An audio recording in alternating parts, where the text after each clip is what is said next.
আসসালামু আলাইকুম। আমি এখন ফুলকো ফুলকো চিতই পিঠা বানাবো। আমি 4 কাপ চালের গুঁড়ো নিয়েছি, তার ভিতরে কিছুটা লবণ দিয়ে দিব, পরিমাণ মতো লবণ দিয়ে দিব। পানিটা আমি গরম করে নিয়েছি। এখন লবণটা ভালো মতন মেশাতে হবে। আমার চালের গুঁড়াটা ফ্রিজে ছিল, ভিজা চালের গুঁড়া। এখন আমি অল্প অল্প পানি দিব।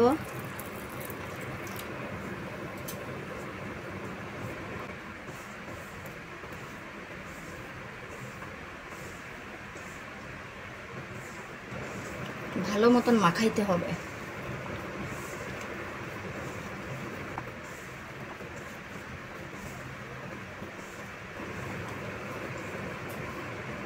চালের গুঁড়াটা যত মাখানো যাবে তত পিঠাটা ভালো হবে।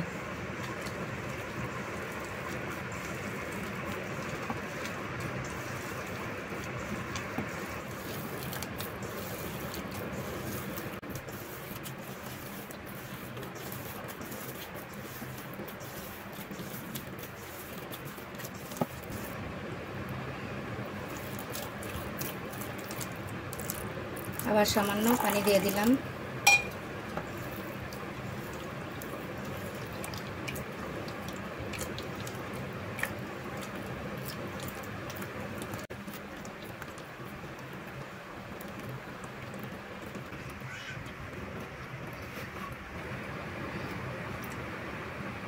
আর সামান্য আরেকটু পানি দিয়ে দিলাম।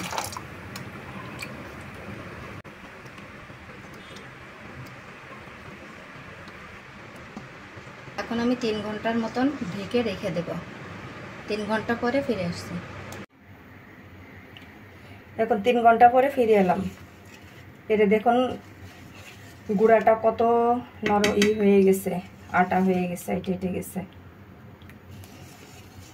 এটা অনেকক্ষণ আবার নাড়িয়ে নিতে হবে, নাড়িয়ে নিয়ে পাতলা করে দিতে হবে। একদম ঘন হয়ে গেছে ব্যাটারটা।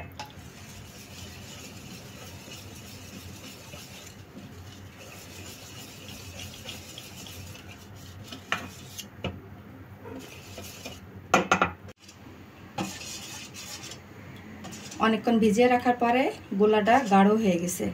আমি এর ভিতরে সামান্য একটু পানি দিয়ে নিব।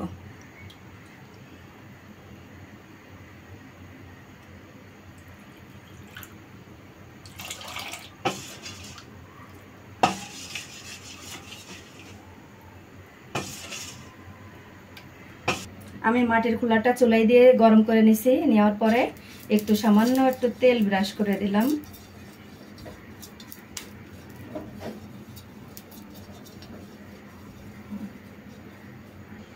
প্রথম পিঠাটা তো একটু অল্প ব্যাটার দিলাম। জালটা একইভাবে দিয়ে রাখতে হবে। দিয়ে এখন ঢেকে দিব। দেখি পিঠা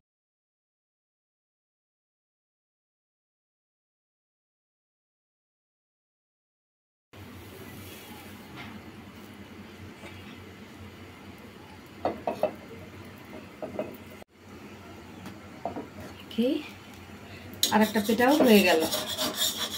দেখুন কত সুন্দর হয়েছে পিঠা।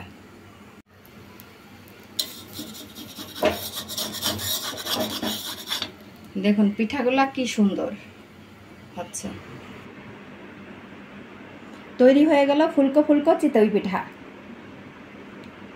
দেখুন কতটা ভিতরে ঝাঁঝরা হয়েছে। দেখুন, এই দেখুন, দেখুন পিঠাটা কত নরম হয়েছে, একদম নরম তুলতুলে হয়েছে।